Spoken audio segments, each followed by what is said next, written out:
د بلخ ولایت والي حاجي محمد یوسف وفا د چین هیواد له سفیر سره له کتل وروسته تمه کیږي چې دغه هیواد له لوري به په بلخ ولایت کې د میوو او سبزیجاتو د ساتنې لپاره د 230 میلیون افغانیو په لګښت یوه سړکونه جوړه شي.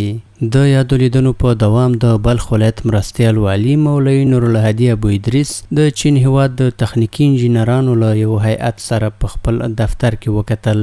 په دې لیدنه کې چینایي انجینرانو وویل چې له تخنیکي ارزونو وروسته به په دغه ولایت کې یاده سړکونه د 230 میلیون افغانیو په لګښت جوړه شي. د بلخ مرستیال والي له چینایي هیئت څخه د هرکلي ترڅنګ د سکتوري ادارو له هرړخیزه همکارۍ څخه یې ډاډ ورکړ او زیاته چې په هیواد کې بشپړ امنیت تامین دی او د کورنیو او بهرنیو پانګوالو لپاره او غوره شرایط برابر شوي دي. نوموړي له چین هیواد څخه وغوښتل چې د کرنې او مالدارۍ په برخو کې د خپلې همکارۍ لا زیاتې کړي. په پای کې چینایي انجینرانو ژمنه وکړه چې هیواد یې چمتو دی ترڅو له افغانستان سره د معیاري سړو خونو په جوړولو کې هر اړخیزه همکاري وکړي.